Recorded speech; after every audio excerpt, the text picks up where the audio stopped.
السلام عليكم ورحمة الله وبركاته. الحمد لله الذي أمرنا بإحياء سنة رسوله الكريم وجعله أسوة حسنة لمن كان يرجو الله واليوم الآخر وذكره في كل حين. أشهد أن لا إله إلا الله وحده لا شريك له وأشهد أن سيدنا محمدا عبده ورسوله أفضل الخلق أجمعين. اللهم صل وسلم على سيدنا محمد المحبوب سيد الأولين والآخرين وعلى آله وأصحابه والذين تمسكوا بسنته وسنة الخلفاء الراشدين المهديين. أما بعد، فيا أيها المسلمون، أوصيكم ونفسي بتقوى الله وطاعته فقد فاز المتقون. معاشر المسلمين rahimakumullah. Pada kondisi zaman sekarang ini kiranya telah sampai pada kondisi yang memperhatikan keperhatian terhadap moral masyarakat yang mengalami kemerosotan, keperhatian terhadap budaya yang berseberangan dengan ajaran agama yang marak terjadi di mana-mana. Peristiwa demi peristiwa terjadi menghantam sendi-sendi kehidupan yang seharusnya terpelihara, hingga terjadi kebingungan di tingkat kehidupan masyarakat. Orang-orang yang selalu menyuarakan kebenaran dan keadilan semakin tidak mendapat perhatian yang layak, bahkan terpinggirkan. Inilah kenyataan yang telah diprediksi oleh baginda Rasulullah sallallahu alaihi wasallam 14 abad yang lalu, bahwa Islam pada awalnya datang ke tengah masyarakat sebagai suatu yang asing, pada suatu saat akan menjadi asing kembali.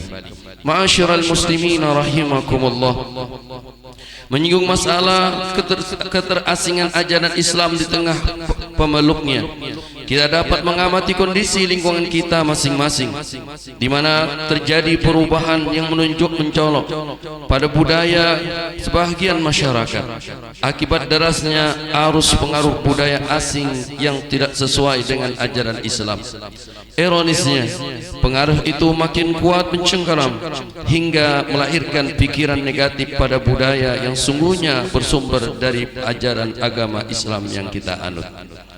Sebagai contoh, setiap kali bila tiba pergantian malam tahun baru Masehi yang sebentar lagi akan datang, umat Islam tidak sadarkan diri menyambut dengan cara berpesta pora, berdansa-dansa dan hura-hura, membuang uang dan membakar kembang api, mercon, letupan dan lain sebagainya yang sifatnya mubadir dan haram. Pergantian-pergantian bercampur baur antara laki-laki dan perempuan yang kononnya menyambut tahun baru. Bahkan di sana sini terjadi mabuk-mabukan yang disebabkan pengaruh minuman keras, obat-obat yang terlarang. Lalu terjadilah keonaran, perkelahian dan kekacauan. Hal yang demikian itu sama sekali tidak mencerminkan sesuatu penyambutan yang baik. Lebih tepatnya, kejadian dan keadaan semacam itu disebut sebagai suatu noda di ujung tahun. Bahkan bisa dikatakan semua itu adalah munkar, maksiat. Na'udzubillah min dzalik. Ma'asyiral muslimin rahimakumullah, lebih baik dalam penyambutan tahun baru ini kita lebih banyak mensyukuri nikmat umur yang telah diberikan Allah kepada kita dengan cara salat hajat bersama, istighasah, zikir bersama, berdoa memohon kepada Allah agar kita semua dan umat Islam selamat dari mara bahaya, terhindar dari segala musibah, bala bencana, penyakit dan kemiskinan yang sedang melanda umat di mana-mana. Ma'asyiral muslimin rahimakumullah, betapapun prediksi Rasulullah sallallahu alaihi wasallam mengenai Islam akan kembali asing bagi pemeluknya, mudah-mudahan tidak terjadi pada zaman di mana kita mengalaminya. Maka dari itu, langkah pertama yang harus diambil adalah menghidupkan kembali semangat beragama di tengah-tengah masyarakat, membudayakan ajaran agama Islam dan menanamkan nilai-nilai Islam yang akhir-akhir ini sudah mulai kabur. Selanjutnya kita mulai menghidupkan kembali ajaran-ajaran Rasulullah sallallahu alaihi wasallam dari diri dan lingkungan kita sendiri. Untuk itu, marilah kita koreksi diri kita masing-masing, baik mengenali perilaku sosial, ekonomi maupun budaya, juga termasuk perilaku politik yang dipakai dalam kehidupan ini. Detik-detik manakah, di titik-titik manakah yang terjadi pergeseran nilai-nilai ajaran agama, lalu kita usahakan secara bertahap untuk dikembalikan kepada kondisi yang sebenarnya. Jangan sampai terjadi fenomena di mana ajaran Islam terasa asing di tengah umat Islam itu sendiri. Mudah-mudahan Allah Subhanahu wa taala berikan taufik dan hidayah kepada kita semua, sehingga kita dapat membedakan mana yang hak, mana yang batil, mana yang baik, mana yang buruk, dan mana yang dan di akhir hayat kita mendapatkan husnul khatimah. Amin amin ya rabbal alamin. Alhamdulillah wassalatu wassalamu ala rasulillah sayyidina Muhammad ibn Abdullah. Usikum wa nafsi bitaqwallah faqad fazal muttaqun.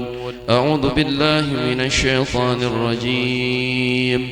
Ya ayyuhalladzina amanu tubu ila Allahi taubatan nasuha. عسى ربكم أن يكفر عنكم سيئاتكم ويدخلكم جنات تجري من تحتها الأنهار يوم لا يخزي الله النبي والذين آمنوا معه نورهم يسعى بين أيديهم وبأيمانهم يقولون ربنا أتمم لنا نورنا واغفر لنا إنك على كل شيء قدير. بارك الله لي ولكم في القرآن العظيم ونفعني وإياكم وفيه من الآيات والذكر الحكيم وتقبل مني ومنكم تلاوته إنه هو السميع العليم. أقول قولي هذا وأستغفر الله العظيم لي ولكم ولسائر المسلمين والمسلمات والمؤمنين والمؤمنات فاستغفروه إنه هو الغفور الرحيم.